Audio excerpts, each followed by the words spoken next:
The law and politics, there we go. We are going to have discussion on few issues. Issue number one, Jalas and Baba.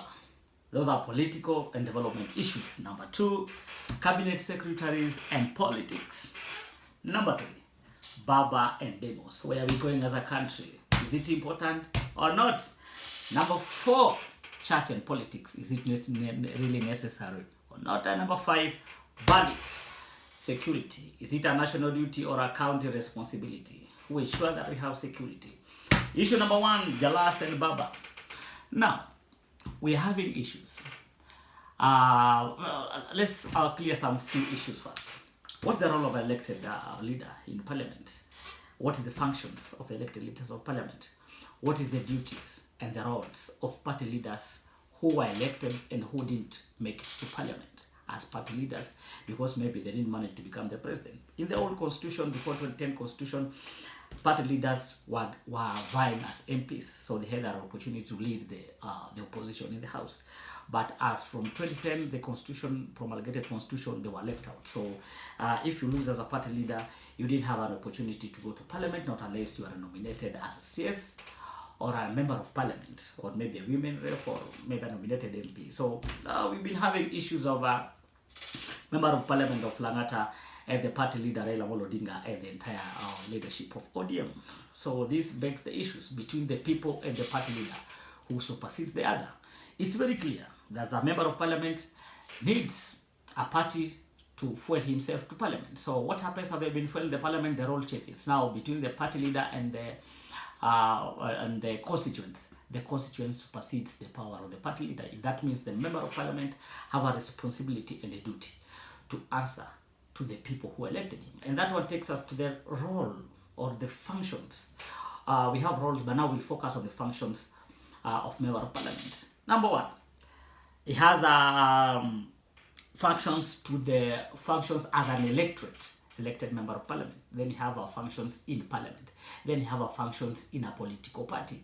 Some of the functions as an elected, it means he has to lobby for the government. He has to work in hands with the current system. That's the president to ensure that the needs of the people at the constituent level are sorted out. And some of the issues are in parliament. He has to legislate and debate for the upcoming laws. He has to ensure that he attend parliamentary meetings when he's one or something.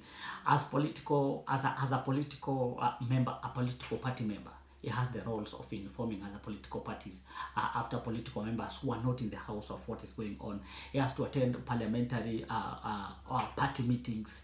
He has to update them on what's going on. He has to ensure that everything is happening. So what happens? What happens when an MP decides to leave one of them? Does he lose his sight as an MP? The answer, I don't think if it is no. But when he he decides to work with the current regime, I think it's for the benefit of the people. So let's go to the issues. Was it right for JALANG'O to go to the president to seek for development? The answer is yes. The answer is yes, because the people who elected him want to see developments, want to ensure that their needs are being taken care of. And the only person who can help him do that, it is the parliament and the sitting president, because he needs the will of the sitting president to ensure that all those things are done. The party leader has a limit as the party leader, because after you assisted people and they're elected in the parliament, and there's a time now when you step down or you step aside, you allow them to do the work, because that's the interest where you are.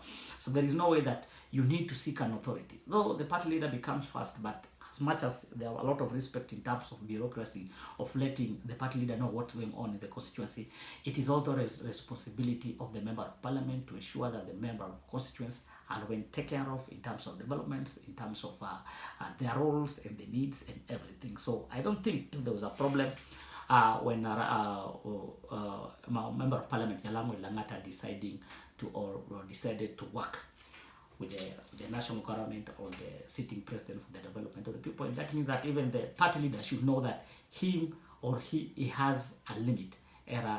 Maybe let me say there should be a difference between politics and development. And if he really supports development, then he should allow JALANG'O to work with the president for the development of the constituency.